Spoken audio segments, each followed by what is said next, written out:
Hi friends, welcome back to my channel.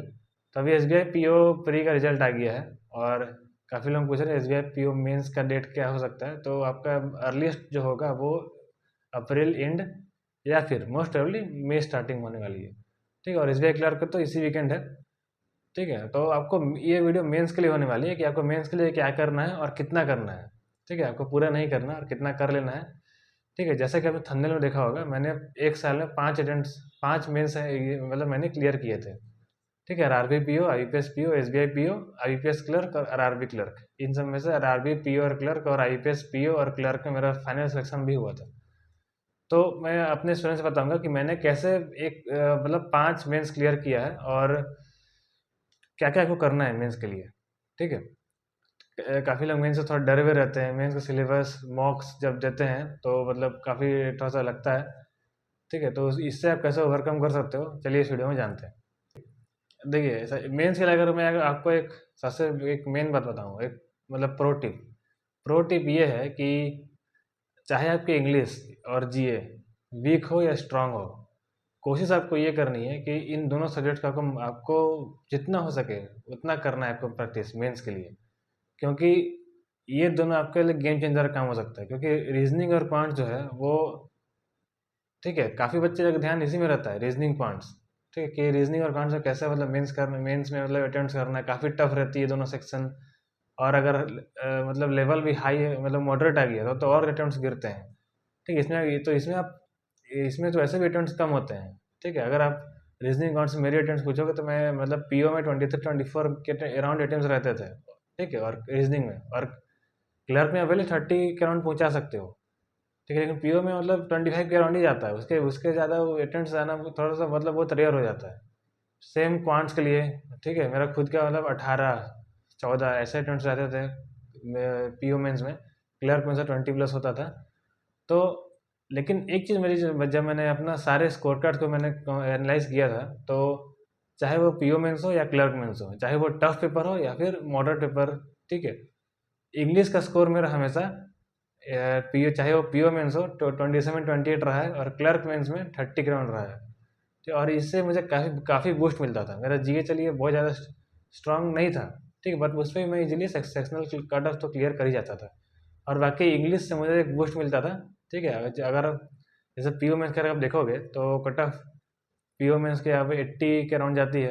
80 में से अगर अगर जैसे आप 1/3 27 जैसे मैंने अगर इंग्लिश से हिला दिया है, तो बाकी इन 4 सेक्शन, मैं डिस्क्रिप्टिव को जोड़ के बोल रहा हूँ, 4 सेक्शन में मुझे मतलब कि कम मेहनत लगेगा। तो इसलिए इसलिए मैं कह रहा हूँ इंग्लिश और जी आपका जो है वो एक गेम चेंजर का काम है। आज जितना हो सकता है इतना आप इसमें मार्क्स स्कोर करने की कोशिश करो।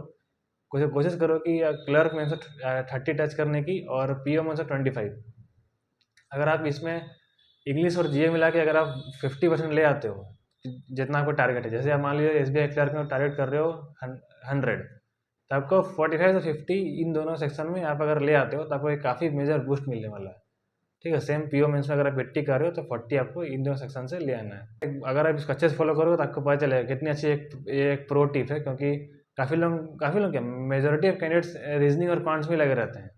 ठीक है, कि ये इसको मतलब स्ट्रॉन्ग करेंगे तभी मेंस निकलेगा, जबकि जबकि वो भूल जाते हैं कि और 3 सेक्शन है मेंस में। ठीक है, तो ये एक प्रो टिप हो गया। बाकी आपको कैसे करना है, तो देखिए, आपको रीजनिंग और क्वांट जो दो सबसे टफ सेक्शन रहते हैं। रीजनिंग के लिए तो आपको जैसे मैंने किया था, मैंने जैसे बेसिक तो ऑफ कोर्स आप अड्डा के सौरभ सर से, और मेंस के लिए मैंने अंकुश लांबा सर को फॉलो किया था। अब उनकी एक प्लेलिस्ट है मेंस पजल्स की, आप उसको बनाओ। ठीक है, पजल्स काफ़ी इंपॉर्टेंट है मेंस के लिए भी, आपकी 3 से 4 पजल्स आती है। ठीक है, फिर इसके बाद लेकिन लेकिन देखिए, मेंस के लिए क्या क्या करना है, आपको स्पीड के वजह नहीं भागना है। इसमें ये एक अंतर है। ठीक है, पजल्स प्री के लिए जैसे आप लोग टाइमर ला के बनाते हो, मेंस के लिए मतलब टाइमर से ज़्यादा इंपॉर्टेंट है कॉन्सेप्ट, फैक्ट्स। आपको आंसर निकालने आना चाहिए, पजल्स कैसे सॉल्व करते हैं मेंस के पजल्स ये आपको आनी चाहिए। अगर यही आपको नहीं आता तो टाइमर क्या लगाओगे। ठीक है, तो टाइमर हटाना है मेंस के लिए और कॉन्सेप्ट को लाना है, तो डेली प्रैक्टिस करना है पजल्स। ठीक है, 3 से 4 पजल्स आएंगी, आपको कोशिश करना है आप 2 बना, सब नहीं बनेगा आपसे। ठीक है, 2 आप बना पाओ तो इट्स वेल एंड गुड, उससे ज़्यादा बना रहे हो तो वो एक्सेलेंट है। इसके अलावा क्रिटिकल रीजनिंग एक मतलब बहुत ही मेजर शेयर रहता है, खासकर पीओ मेंस और क्लर्क मेंस में। मतलब IUPAC का और SBI का। तो क्रिटिकल रीजनिंग आप कहाँ से करोगे? मेरिट सेन के प्लेलिस्ट है, ठीक है, उसमें अंशुल सनी सर ने काफ़ी अच्छे से मतलब इन सबको कवर किया है। इस क्रिटिकल सनिंग में सॉरी क्रिटिकल रीजनिंग में आपकी क्या मतलब दिक्कत रहती है कि आपको एक से ज़्यादा आंसर सही लगते हैं, ठीक है, तो वो कैसे आपको करना है वो आपको प्लेलिस्ट से पता चलेगा। आप उसका वीडियोस देखो और प्रैक्टिस करो, ठीक है। और क्रिटिकल रीजनिंग सिर्फ आपको रीजनिंग में नहीं, इंग्लिश में भी ऐसे क्वेश्चन आते हैं, इंग्लिश सेक्शन में भी आपके ऐसे क्वेश्चन आएंगे, तो वहाँ भी आपका काम आएगा, ठीक है। एक तरह से आपका 2 सेक्शन कवर हो जा रहा है, इसलिए ये आपको बिल्कुल ही इग्नोर नहीं करना। बाकी जो है मिसलेनियस आपका रीजनिंग में सिलोगिज्म हो गया, इनइक्वालिटीज, कोडिंग डिकोडिंग, ये सब लेवल, ये सब का मतलब कॉन्सेप्ट वही रहता है, बस लेवल अप हो जाएगा। तो आपको बस हाई लेवल सेक्शन मॉक लगाते रहना है, मेंस लेवल बस हो जाएगा, ठीक है। आपको बस ये ध्यान देना है कि स्पीड के पीछे नहीं भाग रहे हो, ठीक है। आपको जितना हो सके अटेंडेंस आप बढ़ाने की कोशिश करो, जितना हो सके, जितना हो सके। अगर आपका 20 आ रहा है तो इजीली आप उसको 25-28 कर सकते हो। अगर आपका 15 आ रहा है, 25 तक लेके जाना है, ठीक है। ऐसे आपको टारगेट रखना है मेंस के लिए। सेम क्वांट्स के लिए अगर मैं बोलूँ तो क्वांट्स, अगर आपको मेंस के लिए आपको क्वांट्स करना है तो आशीष सर को आप फॉलो कर सकते हो, मैंने उनको किया था। और ठीक है, और नहीं तो फिर कोई कौशिक सर भी काफ़ी अच्छे हैं मेंस के लिए। लेकिन इसमें सेम आपको, इसमें भी आपको स्पीड के पीछे नहीं भागना है, जितना हो सके आपको क्वेश्चन प्रैक्टिस करना है, ठीक है। और एक चीज़ आपको इसमें भी काम आएगी, कैलकुलेशन प्रैक्टिस। मेंस की जो पजल्स सॉरी DI आती है, उसमें इतनी कैलकुलेशन होती है कि आप मतलब इस पे मतलब कि प्री के 3-4 क्वेश्चन में उतनी कैलकुलेशन नहीं होती जितनी मेंस की एक क्वेश्चन में होती है। DI की मैं बात कर रहा हूँ। तो अगर आपकी कैलकुलेशन स्ट्रांग रहेगी तो आप इजीली मतलब उस DI को कम टाइम बना लोगे। और मेंस में टाइम बचाना मतलब एक बूस्ट है, ठीक है। आप 2 से 3 क्वेश्चन आप एक्स्ट्रा बना लोगे, ठीक है। इसमें इसमें कुछ क्वेश्चन 1 नंबर के रहते हैं, कुछ 2 नंबर के। तो अगर आप 2 नंबर क्वेश्चन बना रहे हो तो ज़्यादा, तो आपको एक अपने आप एक मतलब आप एक बूस्ट पालोगे। लेकिन आपको कोशिश यही करना है कि इस मेंस में आप स्पीड को छोड़कर थोड़ा सा आप कॉन्सेप्ट पे लाओ, क्लैरिटी पे लाओ, ठीक है। फिर इसके बाद जो स्पीड मैथ्स वाला पोर्शन है, स्पीड मैथ्स वो सब भी आती है, ठीक है। उसमें थोड़ा सा हाई लेवल रहता है, आपका 2 नंबर सीरीज जैसे रहेगी, उसमें आपका सेम पैटर्न लग रहा होगा, तो आपको सेम नंबर आइडेंटिफाई करना है, ठीक है। ये जो बस आप प्रैक्टिस करोगे, मॉक लगाओगे, सेक्शनल मॉक, तो हो जाएगा, ठीक है। आपको फुल मॉक्स लगाने से भी थोड़ा बचना है, ठीक है। कोई मतलब काफ़ी लोग बोलेंगे कि हर दिन या हर सेकंड डे आप मेंस की मॉक लगाओ, ठीक है। वो प्रीलिम्स के लिए ठीक है, लेकिन मेंस के लिए मतलब आप कोशिश कर सकते हो वीक में दो दो इज़ इनफ। बाकी आप सेक्शनल मॉक से कवर करो, ठीक है। क्वांट्स एक एक क्वांट्स के लगाओ सेक्शनल मॉक, ठीक है। परसेंटाइल देखो, और जो भी आपका वीक एरिया है उसका खूब प्रैक्टिस करना है। अरिथमेटिक वही आपका प्री लेवल का कॉन्सेप्ट है, बस आपको जो टफर क्वेश्चन आएंगे तो उसका आपको प्रैक्टिस करना है, ठीक है। इंग्लिश मैंने बता ही दिया। इंग्लिश के लिए आपको क्या करना है कि जैसे ग्रामर तो आपने, जैसे आप कर निमित्सा बंसल मैम से आप फॉलो अगर कर रहे हो तो उनकी 120 रूल्स ऑफ ग्रामर, वो वीडियोस आप कर सकते हो। लेकिन आपको ग्रामर के जो हाई हाई लेवल क्वेश्चन है मेंस की, वो थोड़े प्रैक्टिस करना है, ठीक है। प्री के कंपैरिजन में इंग्लिश का लेवल उतना मतलब इंक्रीज नहीं होता। हाँ हाँ, आरसीज काफ़ी टफ हो जाती है।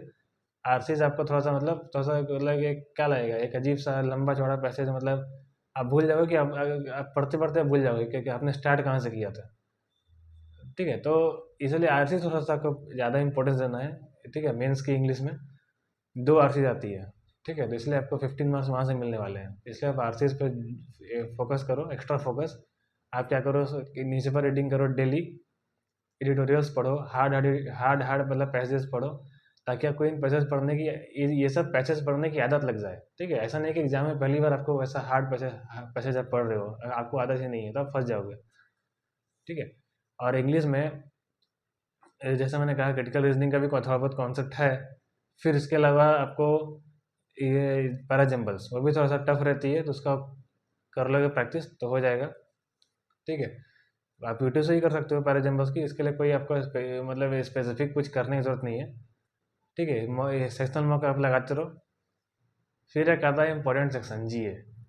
तो जीए आप कहाँ से करोगे, ठीक है। जीए देखिए, अभी की जो मेंस की जो जीए आ रही है वो आपको पता ही होगा, काफ़ी डिटेल्ड आ रही है, काफ़ी स्टेटमेंट बेस्ड आ रही है, और ठीक है, गवर्नमेंट स्कीम्स और ये सब पे काफ़ी जो योजनाएं जाती है, ये सब पे काफ़ी फोकस है, ठीक है, तो अभी मतलब जैसे आप पहले क्या था कि 4-5 साल पहले तक वन लाइनर्स जो पीडीएफ आती थी उससे भी आपका काम हो जाता था, 20 के अराउंड आप स्कोर कर लेते थे। बट अभी जो आपको डिटेल्ड पीडीएफ जाना है, ठीक है, तो डिटेल पीडीएफ के लिए आपको सबसे बेहतरीन सोर्स जो है वो आपकी एफएस क्लाउड है। एफएस क्लाउड की एक डिटेल पीडीएफ आती है, ठीक है, और एफएस क्लाउड की पीडीएफ अब आपको 10% एक्स्ट्रा डिस्काउंट भी मिलेगी, ठीक है, अगर आप GTS 10 कूपन कोड लगाओगे। और आपको क्या लेना है, क्रैक करंट अफेयर्स 2025 वाली कोर्स लेनी है, ठीक है, इसके अलावा आपको उसके अलावा कोई कोर्स नहीं लेना है, बस वही एक लेनी है, कूपन कोड लगाना है, आपको 10% डिस्काउंट मिल जाएगा। इसमें आपको सब कुछ मिलेगा, आपको आप चाहो तो वीकली करंट अफेयर्स कर सकते हो, चाहे मंथली, दोनों आपको मिलेगा, प्लस डेली क्विजेस मिलेंगी और हैंड रिटन नोट्स मिलेगा। सबसे मतलब कि एक जो अलग बात है इसकी कि आपको इंग्लिश और हिंदी दोनों लैंग्वेज में आपको करंट अफेयर्स मिलेंगे, ठीक है, तो काफ़ी लोग जैसे हिंदी में ज़्यादा मतलब कंफर्टेबल रहते हैं तो उनके लिए भी हो जाता है, ठीक है। इस पोर्शन को आप स्किप मत करना, ये मतलब काफ़ी एक जेन्युइन सोर्स है एफएस क्लाउड, ठीक है।